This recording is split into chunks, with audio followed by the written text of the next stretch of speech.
if a person you are with doesn't want to celebrate holidays with you, what now? I think relationships are about compromise at the end of the day. So I don't necessarily think there's anything wrong with being somebody who doesn't want to celebrate holidays.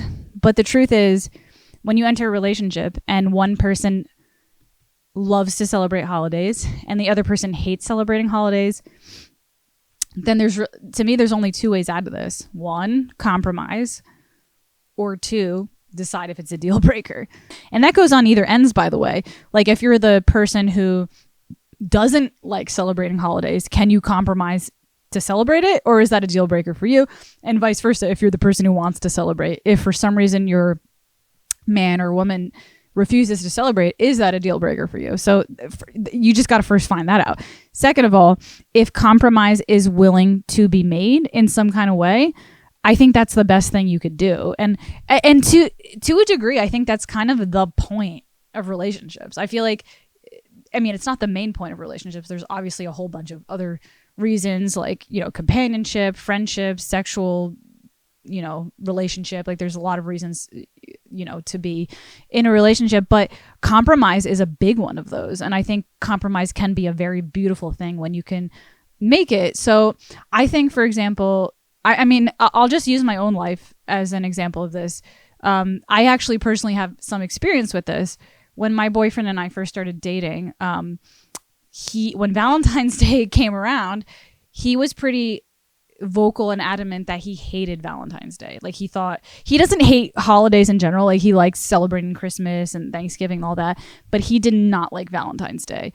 He thinks that it's just like a cheesy, you know, Hallmark kind of holiday to make money, and it's pointless. Why have a holiday celebrating love when you can just go out every single day, like any day of the week, and celebrate love? Like, it's just, he thinks it's just like kind of a scam for the United States to make money.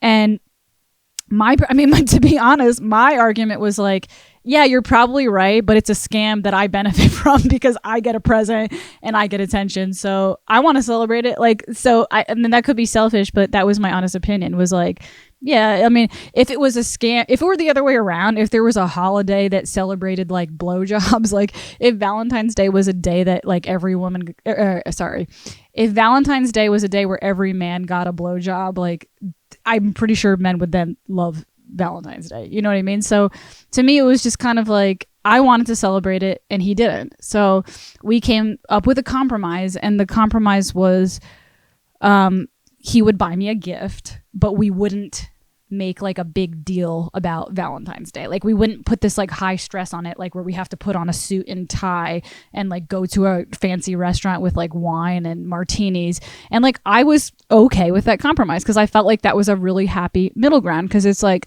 on one hand, it's honoring his perspective. It's like, okay, I do see where you're coming from. It is a holiday that's kind of like really an economy money maker.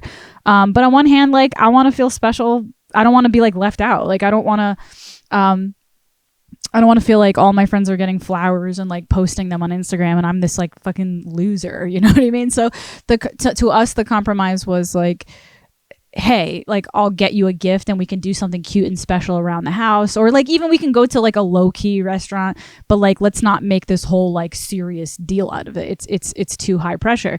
And I was okay with that compromise. I'm like, that's fine with me. I like that. I think that's a good, healthy compromise for a situation like that. I think if you had a boyfriend who was just like, nope, I don't celebrate it and fuck you. I mean, like, I got to be honest, to me, that could be a deal breaker. And that's only something you can really decide for yourself. But I think the beauty of relationships is learning to make compromise in these types of situations. And I actually think it makes you a better person when you can learn to love and respect other people's perspectives and find a middle ground. And I think that's true for society. I don't even think that's true for relationships on a personal level, but just even for society as a whole. Like, I do think there is a beauty to being able to really, truly listen and understand another person's perspective on things and try to meet them in the middle. It's not always possible. You know, I've been in situations where I couldn't meet somebody in the middle on things, and, you know, that's a whole nother story. But when it's possible and it could be done, I do think it's a beautiful thing when that can be accomplished. So yeah, compromise is my answer on that one. And then if compromise can't be made, decide if you want to throw them in the trash, you know? Okay, next question.